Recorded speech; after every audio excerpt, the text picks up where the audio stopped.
দৃষ্টিনন্দন স্থাপত্য শৈলীর জন্য পাবনার চাটমোহর উপজেলার বড়াল বিদ্যানিকেতন পেয়েছে আন্তর্জাতিক পুরস্কার। মার্কিন যুক্তরাষ্ট্র ভিত্তিক প্রতিষ্ঠান আমেরিকান ইনস্টিটিউট অফ আর্কিটেক্টস থেকে এই পুরস্কার পেয়েছে শিক্ষা প্রতিষ্ঠানটি।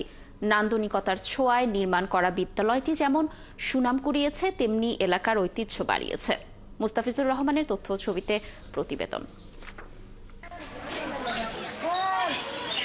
সবুজের সমারোহের মধ্যে মাথা উঁচু করে দাঁড়িয়ে থাকা ভবনটি দেখলে মনে হবে বিদ্যালয় নয়, এটি কোনো রিসোর্ট। কিন্তু এর প্রধান সড়ক পেরিয়ে ভেতরে ঢুকলেই নির্মাণ শৈলী দেখে মুগ্ধ হবেন যে কেউ।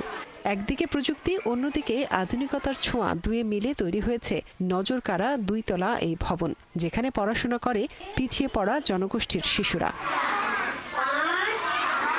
পাবনার চাটমোহর উপজেলার বড়াল নদীর তীরে প্রাকৃতিক পরিবেশে গড়ে উঠেছে সুন্দর এই শিক্ষা প্রতিষ্ঠান বড়াল বিদ্যানিকেতন, যার ভবনের ছাদে রয়েছে মাটির টালি, নেই জানালা। শিক্ষার্থীরা যেন প্রকৃতির সঙ্গে বেড়ে ওঠে, এজন্য চারপাশে রাখা হয়েছে সবুজের ছায়া। স্থপতি ইকবাল হাবিবের নকশা ও আর্থিক সহযোগিতায় নির্মিত হয়েছে জেলার অন্যতম নান্দনিক এই বিদ্যালয়টি।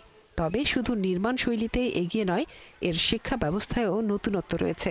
আমাদের স্কুল সবুজ সবুজ ঘাস আছে, পশু পাখি দেখতে পারি, আমরা এখানে ভালো লেখাপড়া শিখতে পারি। এখানে আমাদের প্রতিদিন টিফিন দেওয়া হয়। তারা এই যে স্কুলে আসে কোনো সময় বোধ করে না যে আমরা একটা বাইন্ডিং এর ভিতর রয়েছি। বড়াল বিদ্যানিকেতনে আমার নাতিকে নিয়ে আসি, আমার এখানে লেখাপড়া খুব ভালো হয়।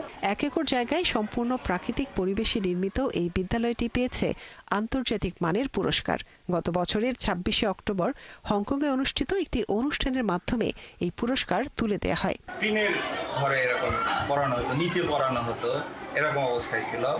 তো আল্লাহর মর্জিতে আমরা এই প্রায় 4 বছরের মধ্যে আমরা একটা বাস্তব পরিবেশ সম্মত একটা স্থাপনা তৈরি করতে পেরেছি। আমরা সত্যি অনেক গর্বিত, আমাদের স্কুলটা এরকম একটা সম্প্রতি আন্তর্জাতিক যে পুরস্কারটা পেয়েছে। আমরা এখানে যারা কাজ করছি, আমাদের স্পৃহাটা আরো বেড়ে গেছে কাজ করার। বিদ্যালয়ে বর্তমানে 280 জন শিক্ষার্থী প্রথম থেকে 6ষ্ঠ শ্রেণী পর্যন্ত পড়াশোনা করছে।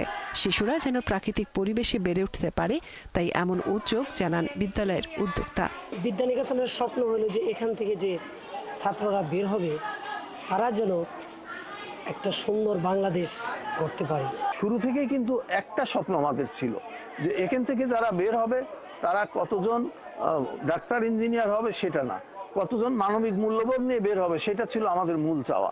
2019 সালে বিদ্যালয়টি একটি টিনের ঘর দিয়ে যাত্রা শুরু করলেও 2023 সালের জুনে শুরু হয় এর নতুন ভবন নির্মাণের কাজ। আর 2024 সালের জানুয়ারি মাসে নতুন ভবনে ক্লাস শুরু করে শিক্ষার্থীরা। মনিরা কাজুরি, 71।